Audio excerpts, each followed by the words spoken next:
الله أكبر الله أكبر الله أكبر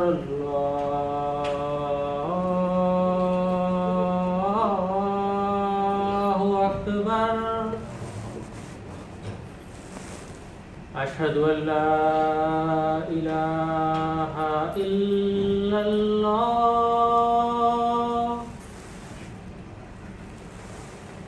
أشهد أن لا إله إلا الله أشهد أن محمدا رسول الله أشهد أن محمدا رسول الله حي على الصلاة حي على الصلاة حي على الفلاح حي على الفلاح الله أكبر الله أكبر لا إله إلا الله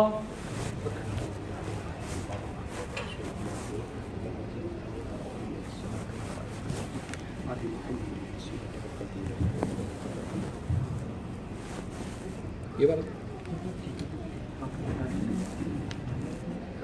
जिसकी बहुत अच्छी है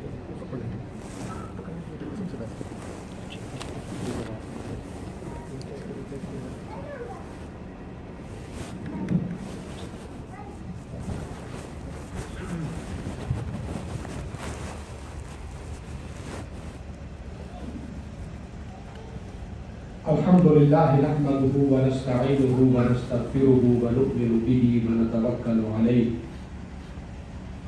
व नऊज़ु बिल्लाहि मिन शुरूरि अनफुसिना व मिन सय्यिआति अअमालिना मन यहदिहिल्लाहु फला मुदिल्ल लहु व मन युद्लिलहु फला हादिय लहु व नशहदु अन ला इलाहा इल्लल्लाहु वहदहु ला शरीका लहु व नशहदु अन्न मुहम्मदन अब्दुहु व रसूलुहु अरसलहु अल्लाहु बिल-हक़्क़ि बशीरन व नज़ीरन बैन यदै अस्साअह मन अताअ अल्लाह व रसूलहु फ़क़द रशद वहतदा व मन यअसिहिमा फ़इन्नहु ला यदुर्रु इल्ला नफ़्सहु व ला यदुर्रुल्लाह शैअन व सयजज़िल्लाहु शाकिरीन अम्मा बअद फ़अऊज़ु बिल्लाहि मिनश शैतानिर रजीम बिस्मिल्लाहिर रहमानिर रहीम या अय्युहल्लज़ीना आमनु तक़ुल्लाहा व ज़रू मा बक़िया मिनर रिबा इन कुन्तुम मुमिनीन फ़इन लम तफ़अलू फ़अज़नू बिहर्बिन मिनल्लाहि व रसूलिहि व इन तुब्तुम फ़लकुम रुऊसु अम्वालिकुम ला तज़लिमून व ला तुज़लमून व इन कान ज़ू उसरतिन फ़नज़िरतुन इला मयसरा व अन तसद्दक़ू ख़ैरुल लकुम इन कुन्तुम तअलमून सदक़ल्लाहुल अज़ीम। My respected brothers and sisters, because Allah subhanahu wa ta'ala prohibits riba, which is defined by the Muslim fuqaha as the markup upon money. Any raise or markup when money is lended is kind of defined as riba. Because Allah subhanahu wa ta'ala calls it a fight or a war against Allah and His Rasul sallallahu alaihi wasallam. So many Muslims have been afraid of dealing with the conventional banking or taking the loans for house mortgage or anything from the American banks.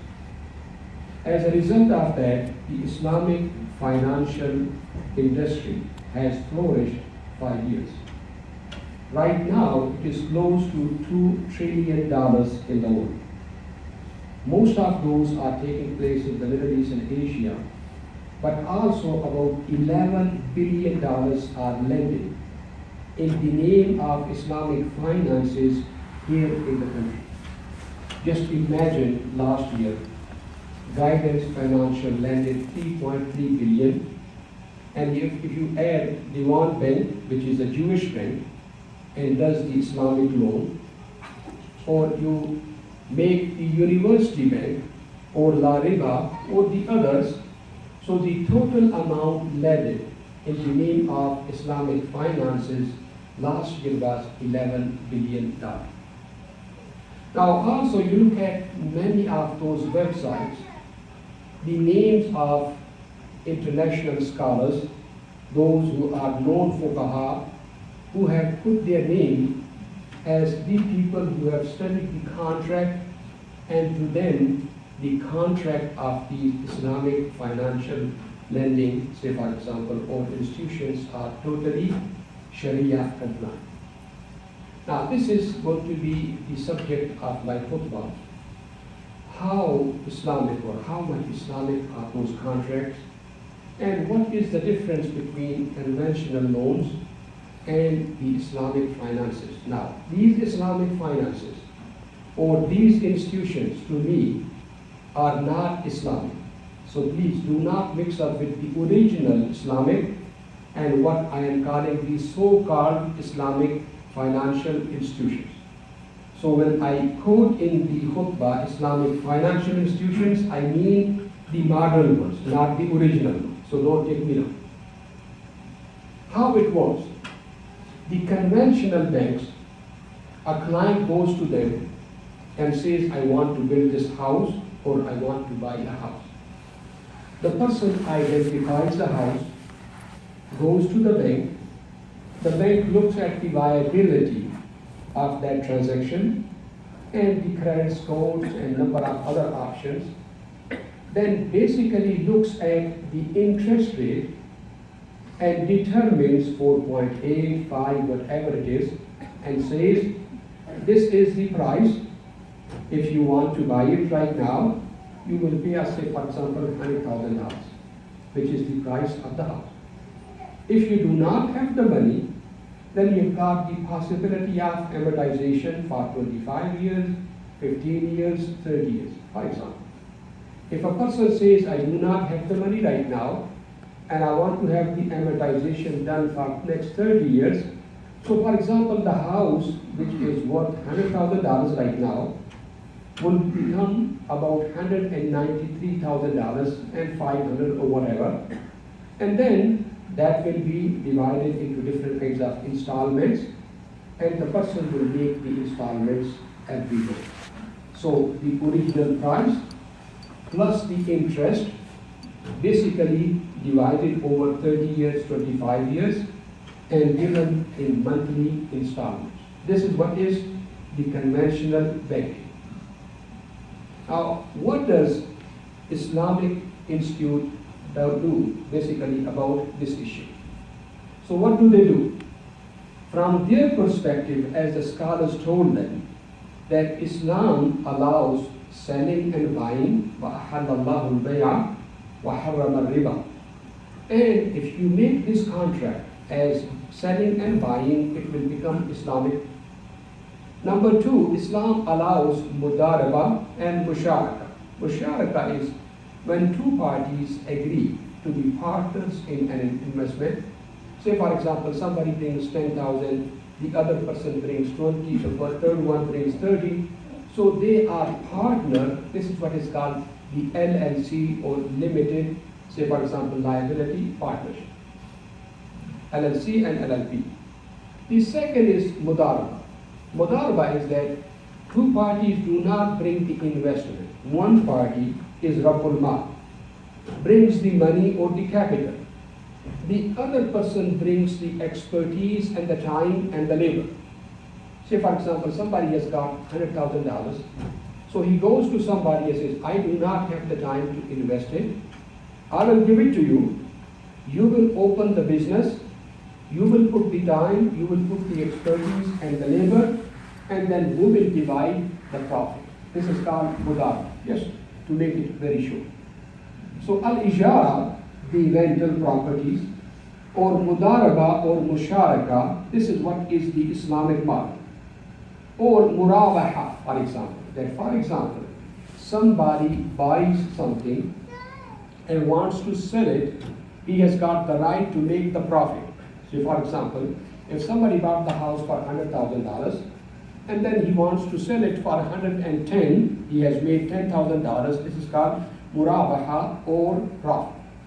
So these are the four concepts which are permitted in Islamic financing. Now, what do? These Islamic financial institutions, they basically, most of them here in America, in England, in Germany, in France, they are going with what we call al-ijara muntahiya bit-tamalluk. That they will say this is a rental property which is going to be ending up in ownership. So what they say, that basically we are fulfilling all the Islamic propositions. The bank, according to them, buys the house, then basically sells it to the person, to the client, with the same amount with which he or the bank has bought it. For example, if the bank has bought it for $100,000, so there are going to be two contracts between the client and between the bank or Islamic bank. One contract is that you are buying the house from the bank, which is selling and buying, with $100,000. So there's no markup upon the original price or upon the original capital. But then there is a second contract, and that contract is that now you are going to be living in this house, you are benefiting from that house, so you will be paying us the rent according to the market value in that area. So the second contract is the ijara contract or the lease contract between the client and between the bank. So now this is what is the extra, whatever is the rental, but at the end, the amortization is the exact same as it was in the conventional bank.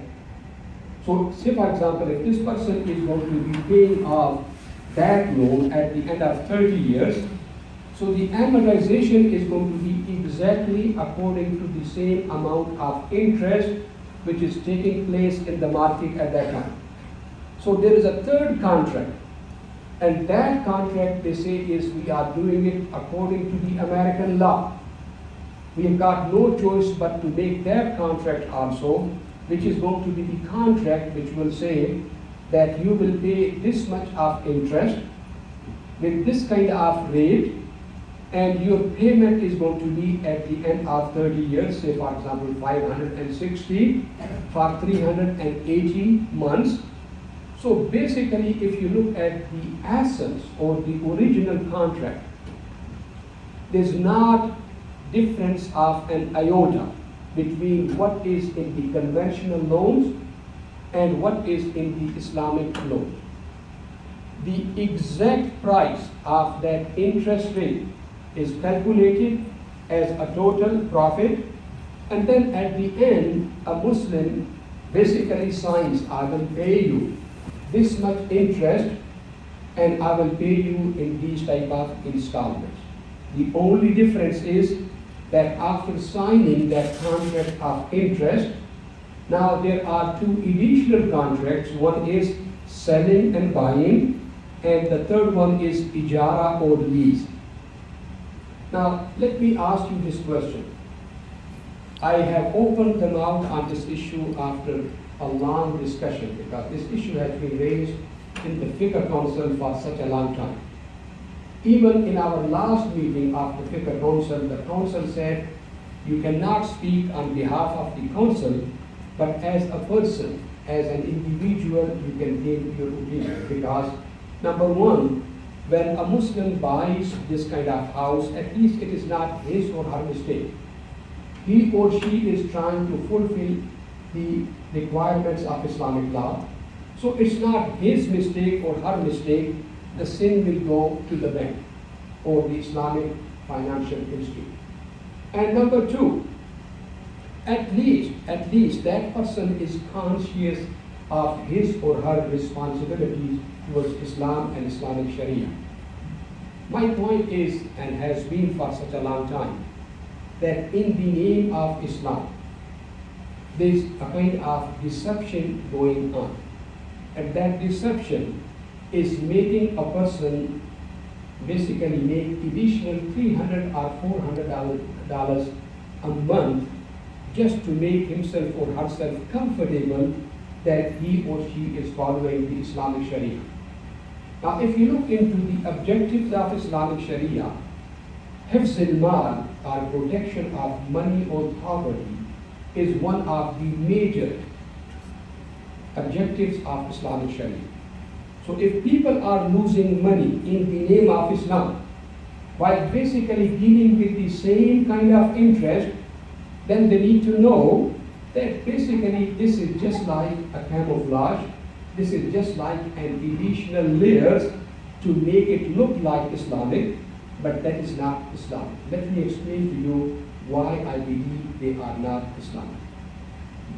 For example, number one, there are three different kinds of transactions taking place. Just I will give the example of one of the organizations, and I will not mention too many names because I don't want to go through all of this kind of issue. Some of these organizations, I know I have been involved with them from the very beginning. The owner of that has got $50 million or more than that credit line with Freddie Mac or Freddie Mac.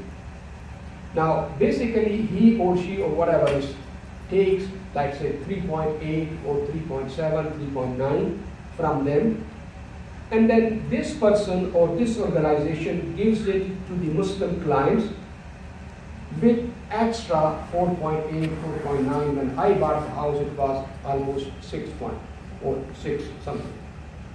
So basically, they make the money on that. The ratio of interest which they give to Freddie Mac or Freddie Mae is lesser than what they charge from the client. Number one. Number two, the LLC fees, because now we are establishing a partnership with the client. You pay 20% or 10% or 15% down payment. We have paid 80%, so we are establishing a partnership. You are going to be benefiting from this house, and you own 20% and we own 80%, so you give us our 80% rate every month. So that is LLC or LLB. So the person gives additional fees, because when you make a corporation of LLC or LLB, you make to the government payment every month. So the person makes an additional payment for LLC or for LLB. The third thing is the contract, the lease contract. You are going to be staying in the house, so you are going to be basically making this payment as if you are leasing it. So this is rental, and this is not, astaghfirullah, any kind of interest. So three transactions are taking place on the same house with the same client just to make something look Islamic. And you know, the hadith of Rasulullah in Sahih Muslim is very much clear. The Prophet ﷺ said that there cannot be two kinds of transactions at the same time. Or in the same commodity, you cannot have two kinds of transaction, lease and ownership. If a person owns something, he does not have to lease it. So any transactions which has got two kinds of contracts or two kinds of transactions, owner as well as lease, is haram. Number one. Number two, things are so ambiguous and uncertain that if you look at the reality, you will see it is totally un-Islamic. The Prophet ﷺ said, if in any contract there is something uncertain or ambiguous, that contract is haram, is actually null and void. Things need to be so clear. Person needs to know what he is buying, and the seller must make it very clear to him what he is offering, and at that time the contract is Islamic. Now look at the situation. If you go to rent some apartment, they will ask you for a deposit of 1 or 2 months. Say for example, if even say for example, $2,000 is the monthly rent. So they will say make 2 months or 3 months, say for example. So 4,000, 6,000, and sometimes even far lesser than that is going to be your deposit, which is safety deposit. Now, when a person buys the house, if he is leasing this house, he is not the owner of this house until he makes the last payment. The bank will not release the house until the last payment is what? Made. Keeps its own ownership because the bank is the real owner. It paid 80% of that one. So basically the real owner is the bank. And the client is basically what? Renting the house. But why that person is required to make $20,000 or $30,000 or $15,000 down payment? Number one. Number two, now the bank does not want to make the payment on that house, especially say for example, when it comes to the taxes.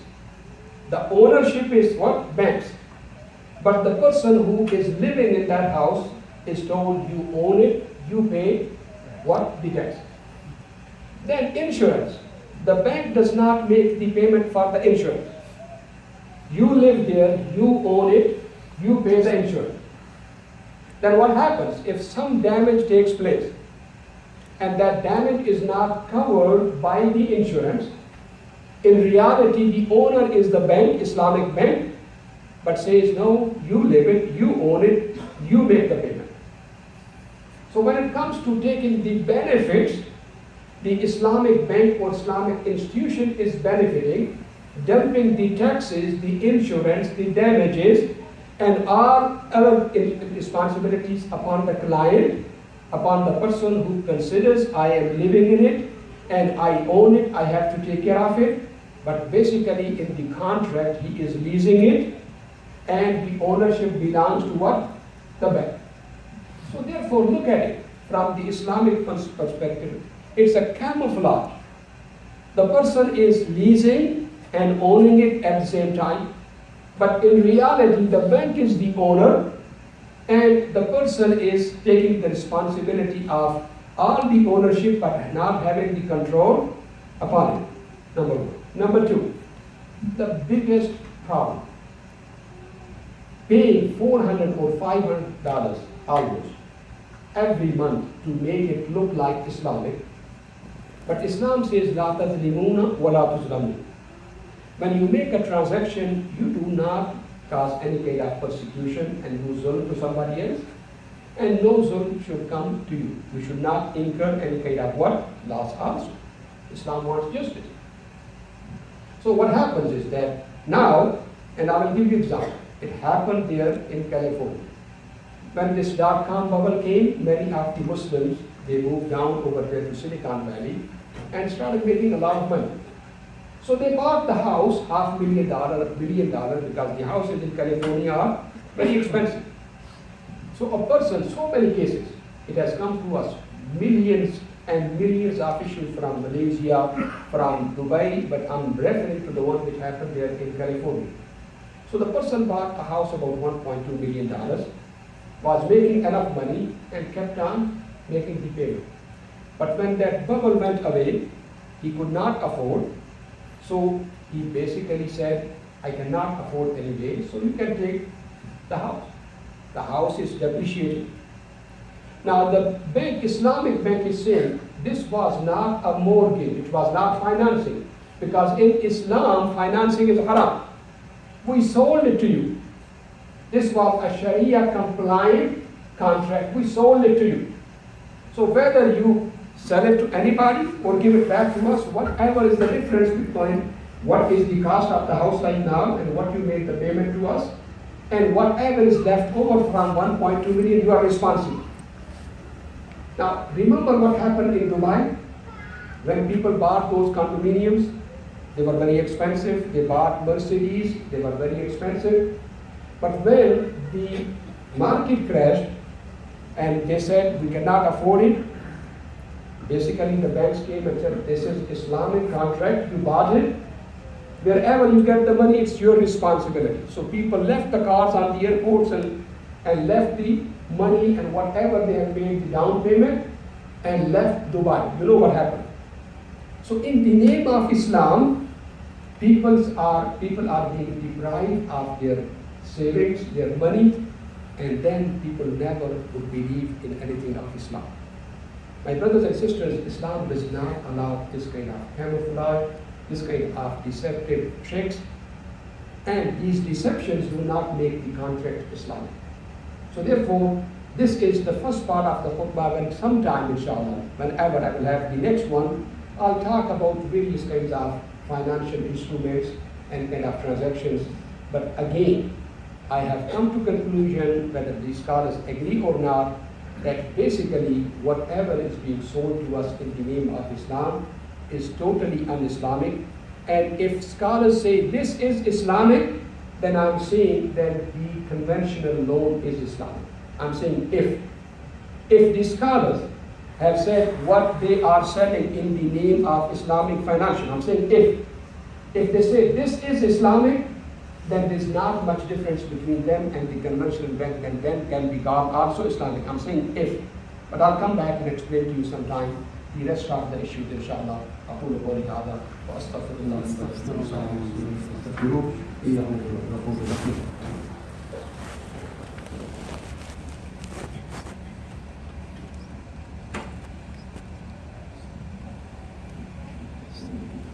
Alhamdulillah, wassalatu wassalamu ala rasulillah.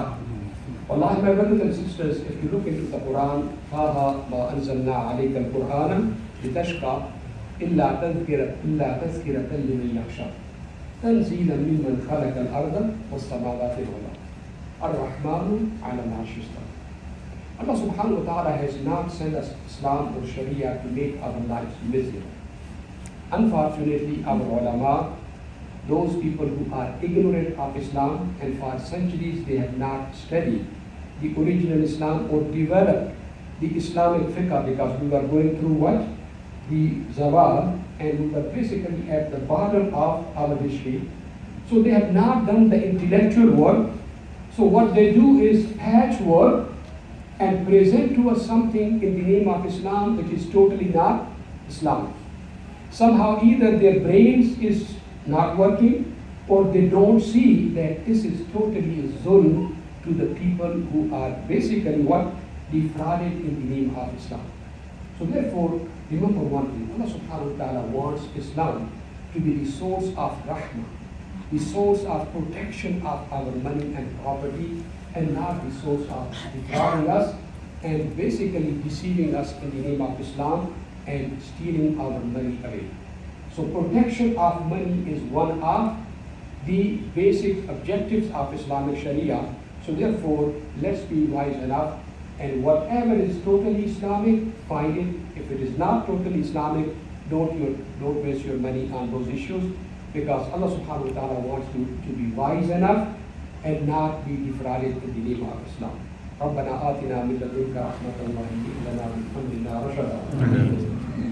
اللهم اجعلنا من الذين يستمعون القول فيتبعون احسنه. ربنا لا تؤاخذنا ان نسينا او اخطانا. ربنا ولا تحمل علينا اسرا كما حملته على الذين من قبلنا. ربنا ولا تحملنا ما لا طاقه لنا به. واعف عنا واغفر لنا وارحمنا انت مولانا فانصرنا على القوم الكافرين. اللهم انصر الاسلام والمسلمين. اللهم انصر من نصر دين محمد صلى الله عليه وسلم واجعلنا منهم، واخذل من خذل دين محمد صلى الله عليه وسلم ولا تجعلنا معهم. اللهم انصر عبادك المجاهدين في كل مكان. اللهم انصر عبادك المجاهدين في كل مكان. اللهم انصر عبادك المجاهدين في كل مكان. عباد الله رحمكم الله، إن الله يأمر بالعدل والإحسان وإيتاء ذي القربى وينهى عن الفحشاء والمنكر والبغي يعظكم لعلكم تذكرون. اذكروا الله يذكركم ولذكر الله أكبر والله يعلم ما تصنعون. وأقم الصلاة.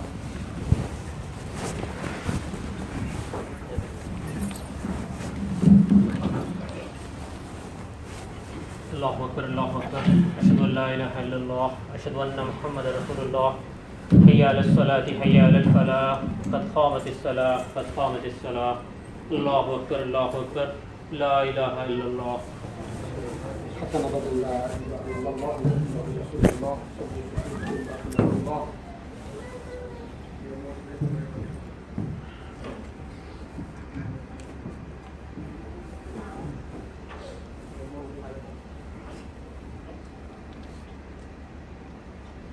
الله أكبر.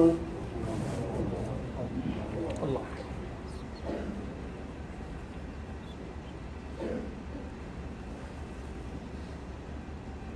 الحمد لله رب العالمين الرحمن الرحيم مالك يوم الدين إياك نعبد وإياك نستعين اهدنا الصراط المستقيم صراط الذين أنعمت عليهم غير المغضوب عليهم ولا الضالين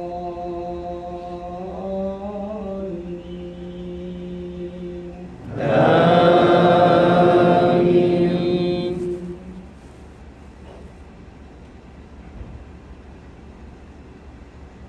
وقضى ربك ألا تعبدوا إلا إياه وبالوالدين إحسانا إما يبلغن عندك الكبر أحدهما أو كلاهما فلا تقل لهما أف ولا تنهرهما وقل لهما قولا كريما واخفض لهما جناح الذل من الرحمة وقل رب ارحمهما كما ربياني صغيرا ربكم أعلم بما في نفوسكم إن تكونوا صالحين فإنه كان للأوابين غفورا. الله أكبر.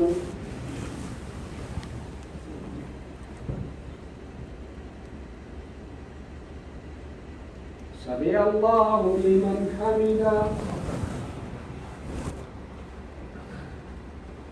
الله أكبر.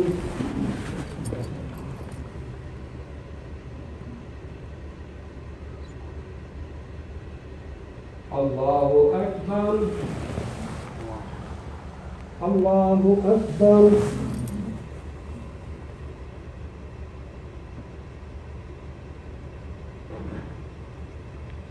الله أكبر. الحمد لله رب العالمين الرحمن الرحيم مالك يوم الدين إياك نعبد وإياك نستعين اهدنا الصراط المستقيم صراط الذين أنعمت عليهم غير المغضوب عليهم ولا الضالين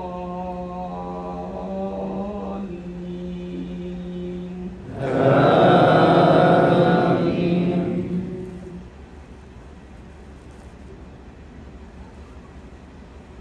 أفحسبتم أنما خلقناكم عبثا وأنكم إلينا لا ترجعون فتعالى الله الملك الحق لا إله إلا هو رب العرش الكريم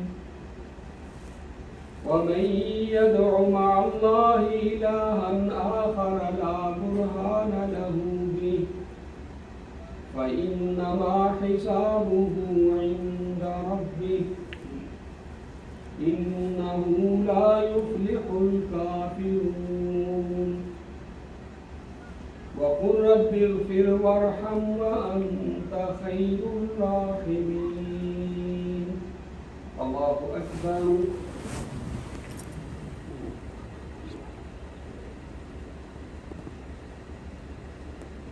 سمع الله لمن حمده. الله أكبر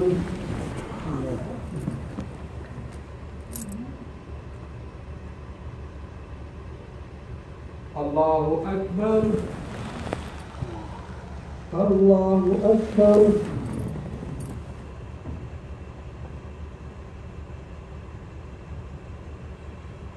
الله أكبر